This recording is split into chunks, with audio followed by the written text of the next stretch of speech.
Welcome to Outcomes, the healthcare and biopharma marketing podcast, where marketing leaders discuss the most effective strategies for the health sectors, coming from a digital-first, AI-powered perspective. Hello, everyone, and welcome to our next episode of the Outcomes podcast. Today, I have here with me Emma DeNunzio. Emma is a web developer associate at Emagine. And in light of Breast Cancer Awareness Month, Emma volunteered to join our podcast here today to tell her personal story. It's a personal story about her mom and Emma sadly losing her mom at a very young age.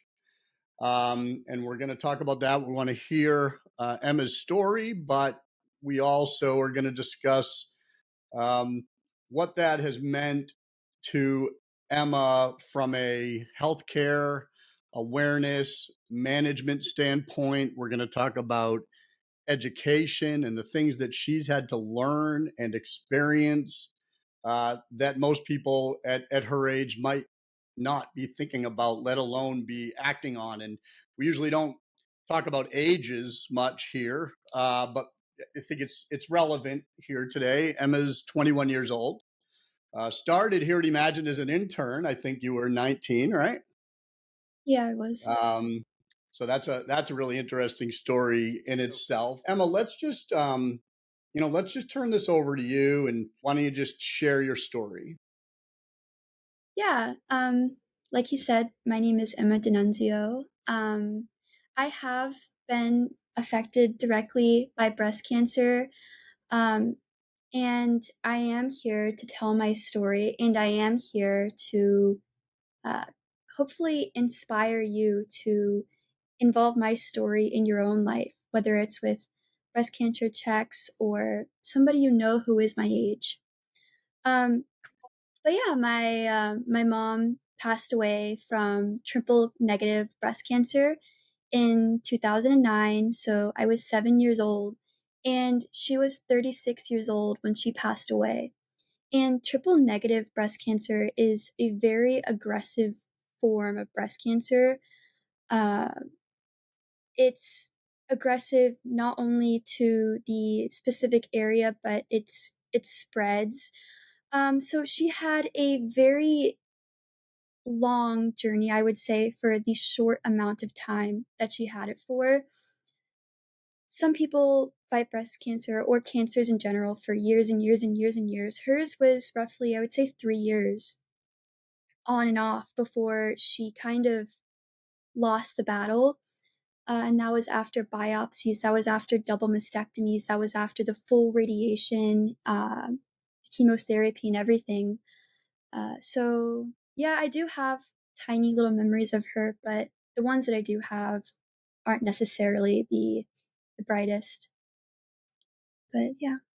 Yeah, you said you were 7 years old when she passed away, right? Yeah, I was. Yeah, it's difficult seeing, your mother kind of fade away. Her hair starts to fade, and then her color starts to fade in her face, and then, physically she fades away. So it is difficult being 7 years old, and my little brother was 4 years old at the time. So I remember the doctors telling me, this was later on at the Breast Cancer Institute in Gainesville, Florida, University of Florida. They said that I started so young because she passed away so young. So they wanted to start 10 to 15 years prior. The only reason I started at 17 years old was because I was doing those physical checks on myself as I was being told to do. And when you're 17 years old, everything is scary. Any little change in your body is scary. So I did that, and I took it to the physician. And it happened that the physician recommended me or referred me to the specialists. Okay. And so you had to learn about things. I'm curious, how much did you dive in? Again, typical young people, including myself, we don't, well, I'm saying back when I was young, not now. we don't think a lot about healthcare. We don't think a lot about our own medical issues because typically we don't have any when Yep. we're 17 to 21 or even 25, 30 years old. Um, and that's just reality, statistically.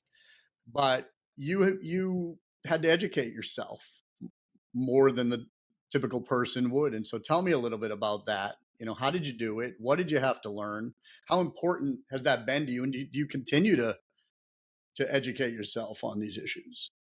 Yeah, so before I, went through my journey of my, uh, you know, taking the measures of early detection, if you will, I had no idea, for example, what a mammogram was. I had no idea what the BRCA gene was. I had no idea what triple negative breast cancer was. I just knew that's what my mom passed away from. So it was scary, and I believe that all of the education that I got either was from the internet, which kind of is directed towards women in their 40s and 50s, so there's not as many resources for girls my age who are scared and who have, no other knowledge other than what your physician tells you to do, which is really just what I tell you to do.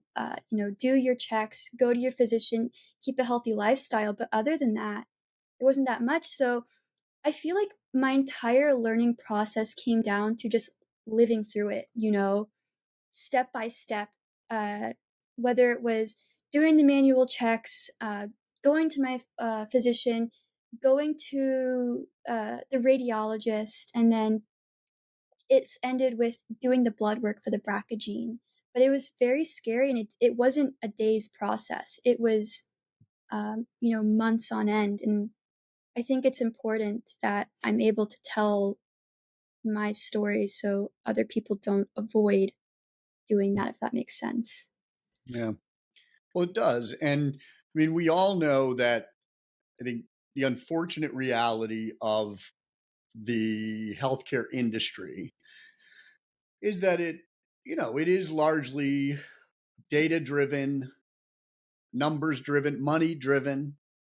And again, if they know that statistically, the vast majority of people that are getting breast cancer are over 40 or over 50 years old, which is true, they gear their guidelines, they gear their insurance payment, they gear their education and outreach to a particular demographic.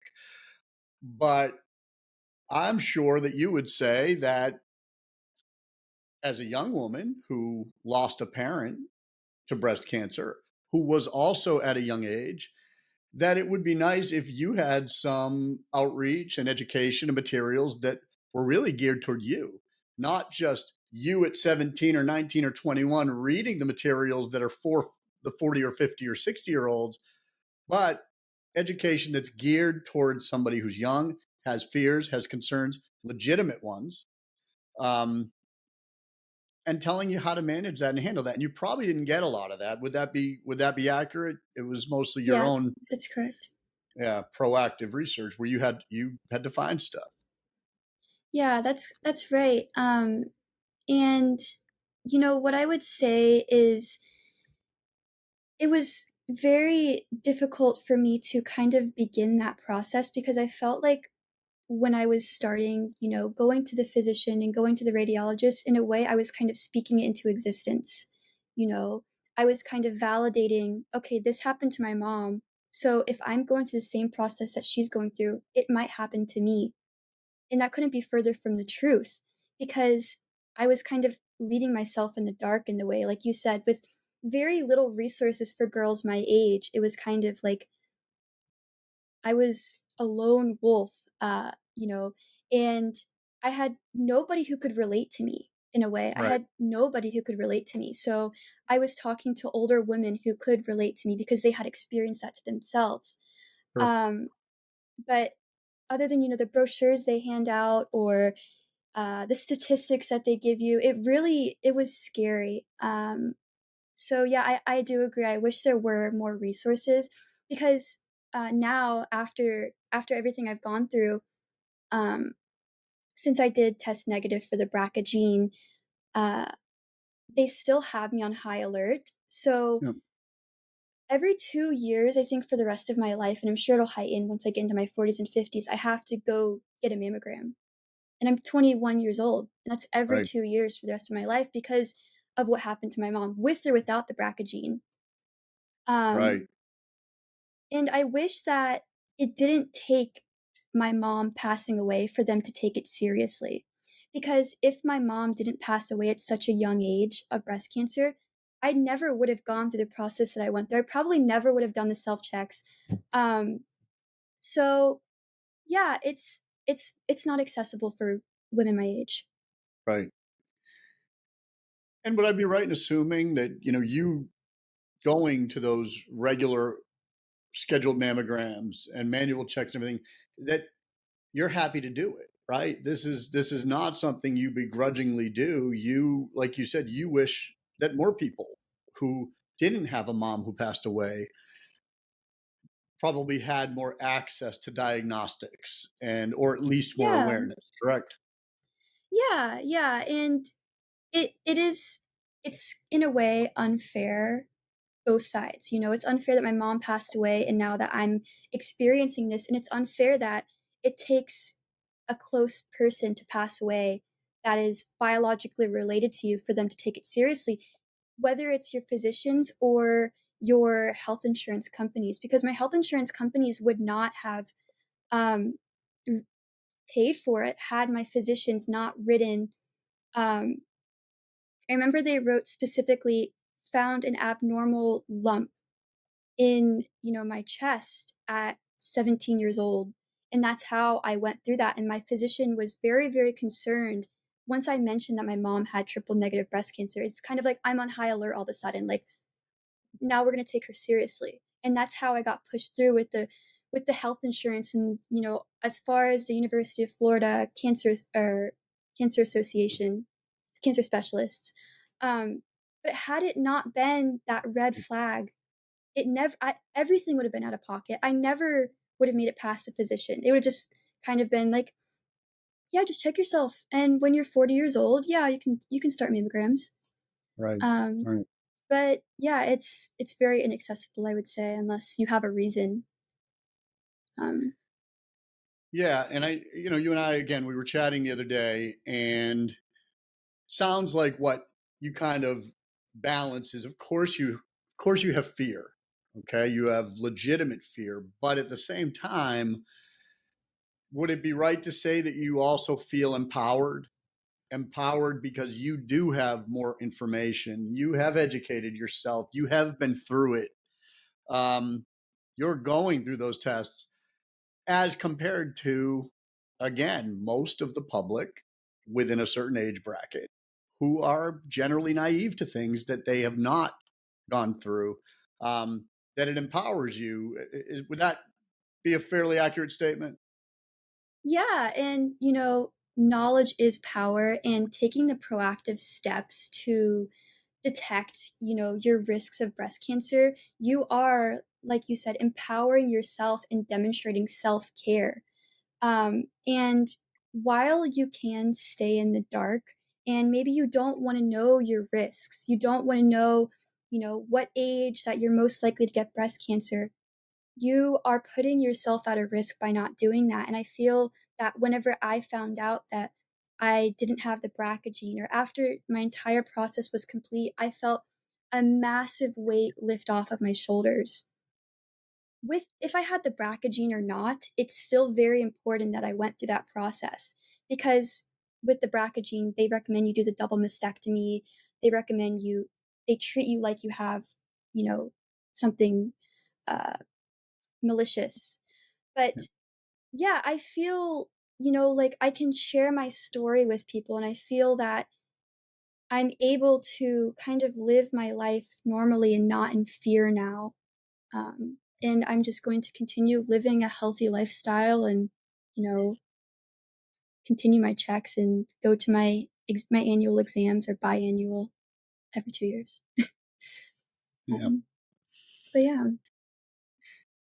Well, and I think whether you realize it or not, you're an advocate.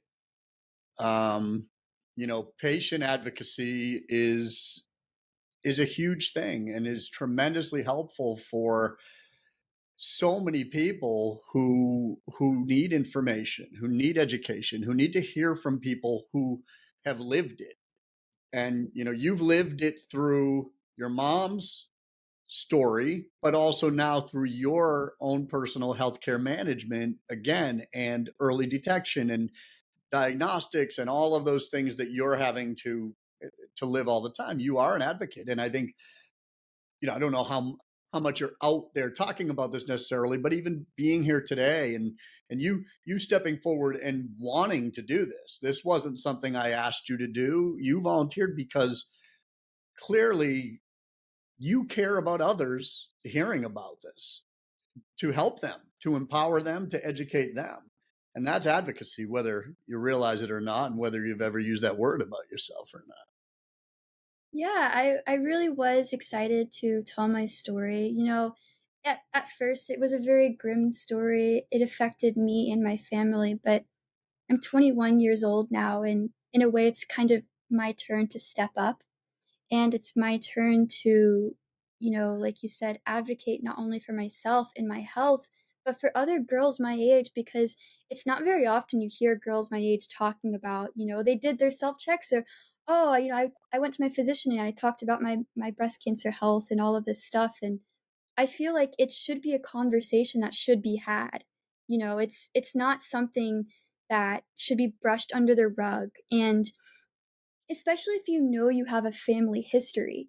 Because if you Yeah. know you have a family history, your chances are much higher, especially if it happens to be the BRCA gene. And that's something that you need to mention to your physician, because they care about you. They want, that's what they're there for. And it's a long process, but it's so worth it. It's so Yeah. worth it. Um, and, like I said, it's important to prioritize yourself. And by taking the steps of, educating yourself, you are um, affirming yourself in a way. And it's just very, very important to not, put it aside because even though the statistics are low, you could be an anomaly. And my mom was an anomaly. Right. Um, and just because there are anomalies doesn't mean like I'm safe because I don't have the BRCA gene. I still have the same chance of getting breast cancer as any other woman my age, but that's still a chance. Yeah. And unfortunately, as I get older, it's a high chance. Yeah. Um, so yeah, it's important.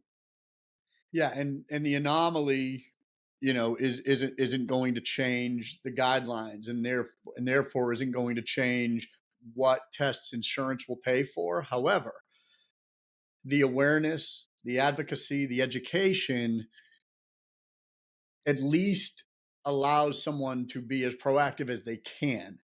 Maybe, again, somebody who doesn't have your story, and maybe someone who doesn't have the BRCA gene, is not going to be able to get mammograms without paying for it out of pocket until they're 40 years old, but still do all the other stuff. There are other things that you can get. You can do the genetic testing. You can do at home manual testing. At least learn about all that and do what you can do. Yeah, like just because I was thinking about this, and if I had not done the physical testing, and if I had not been 17 years old, scared for my life, you're 17, everything's crazy. If I had not done the manual testing and found, just the itziest bistiest, dense breast tissue, I probably wouldn't have gone through the journey I had gone through. And that's where it starts, is the self-testing. And I feel like a lot of people believe that cancer testing has all of this crazy, scientific process, like the radiology, the mammograms, the ultrasounds, the genetic testing. But really, a lot of it is just self testing and knowing your body and Yeah. knowing, when it changes, because a lot of it will go undetected. You won't get to the ultrasounds without, finding some sort of abnormal texture or something like that. Sure. So Yeah. um, it's important to start square one. Because when Yeah. your physician catches it, if they catch it, whether you get to 40 years old and it's a mammogram, it could be too late. So Emma, what now? We've talked about your story. Okay. We talked about your mom. We've talked about the things that you have had to do at a young age, starting as early as 17, and even now, still a young lady. But, what do you envision this all now meaning to the rest of your life and the management of your healthcare? And that can pertain to breast cancer awareness or anything else. So, what does it all mean to you moving forward? Yeah, so I mentioned that, every 2 years for the rest of my life, I have to do the mammograms um, because I am put on high alert. So, because of that, I have to pay certain attention to the healthcare or the health insurance that I pick. I have to make sure that it covers my preventative screening. And that's not something that I can skip out on. And it's sometimes difficult to kind of navigate that as a young woman. You don't always have all the answers, and I don't have all the answers for my health insurance. I don't know what's going to cover this. I don't know what's going to cover that. I don't know, but it's important that you communicate these things with your physician so that they can again communicate that with your health insurance provider. um, because like I said, had I not mentioned that my mom had triple negative breast cancer and passed away at 36 years old, I never would have been covered. Um, and that's something that I will always be on high alert for the rest of my life. And as I hit my 40s and my 50s, it will become more and more important for me, as any other woman. Um, and it's not a joke by that time. It's not something that you can just do your self screening get away with, because it's not always a superficial feeling that you have. It's not always a texture. Sometimes it's hidden, Sure. maybe in your lymph nodes, maybe hidden in dense breast tissue. Sure. Um, and as your body changes, it becomes more difficult to kind of navigate that yourself. So yeah, it's definitely something I'll have to live with for the rest of my life, but I'm not scared of it. No, and I think that attitude goes to, you and I have talked a lot of times since you came into Imagine, again, back when you were 19 years old. And aside from you sharing your personal story, which none of us knew that back then, I think everybody here was always from day one impressed with um, just your strength, your independence. It's something that shines through in your personality. And when you learn about this aspect of you and you hear your story, for one, starts to make more sense. Okay. But also just, I'll just say, I can't imagine having to navigate, first of all, can't imagine what you had to go through personally, but having to navigate healthcare issues, diagnostics, genetic testing at 17, 18, 19 years old. People in their 40s and 50s and 60s can't do this. None we don't we don't know what to do as people who aren't in the system. We're all having to learn, we're all having to get better at it. This is an era of patient activation and people having to own their own healthcare more than they ever did before, but not at 17 years old. And so again, I just think that's another testament to, you're an inspiring person. You're a strong person. You're determined. You're educated. You're independent. You're all those things. And like I said, it's it's noticeable from the moment somebody meets you. Um, but again, to continue hearing more and more about your story, it's just impressive what you've done. Again, going back to the fear, and we all have it, right? We all live with fear of, and the older you get, it's almost like life becomes one test to the next test, and that's feels like that's all you're doing is what's the next part of my body they need to look at and determine nothing's wrong there, right? And so the fear never goes away, but I think, and this can go either way, but the more education you have, the more proactive you are with things, you really can reduce that fear. Sometimes it's actually hurtful to know too much. And those are, people that spend all their time on Google and leap to things that aren't even wrong with them. And we know there's the dangers in that. However, for the real things that we all should have legitimate concerns about, I do think the more educated you can become about them, and therefore the more proactive you can be about them, then you can manage that fear and anxiety because we're never going to eliminate the risk. The risk of these things is just a reality of humanity, but we can Ye manage fear and anxiety. yeah, and, sometimes you can turn fear into a good thing. Sometimes you can turn fear into something that motivates you, you know? Um, there was never one point where I wasn't scared, I was scared whenever I was doing the self-checks and I found what turned out to be dense breast tissue. I was scared when I went to the physician and she had a concerned look on her face and she was writing in her lab report. I was scared whenever I was getting pricked by needles. I was scared whenever I was in these massive mammogram machines. Um, and it kind of never really ended, but it's not always a bad thing, being scared. Emma, one of the other things that you and I were chatting about was how you were saying a lot of young people, and maybe this is yourself, don't go to routine doctor's appointments, even annual physicals. That everything's fine, and until something's wrong, maybe I have strep throat, or maybe I've got COVID or something, or an injury, then you go get checked out. And the point you were trying to make was don't do it that way. What is it you have to say about that? I was just kind of trying to voice that you shouldn't skip your annual healthcare appointments, and if you don't have them, make them. At least once a year. See a doctor. They whether they might not test you for anything, but they know the human body. They know the anatomy, and it's important to get checked if you're not doing it yourself, which you should. Go once a year.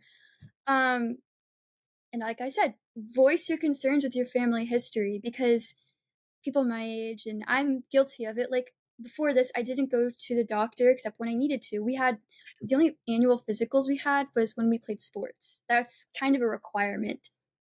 If we didn't have sports and we weren't required to, we wouldn't go. So yeah, it's just important to, see a physician at least once a year, just to make sure you're okay.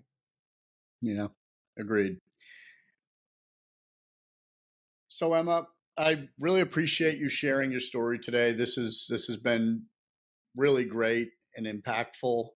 I hope you continue to share it a lot more. Like I said, this is advocacy, and I think that there's a lot of people out there that can benefit from not only your personal story, but the education that you have and the information that you can share. So I hope you'll continue to do it beyond just this podcast episode today, because not only is it important, but you're good at it too. Thank you. Yeah, knowledge is power. Take advantage of that power. But don't go crazy on Google. Yeah. All right, Emma, this was great. Thanks so much. Really appreciate it. Pleasure.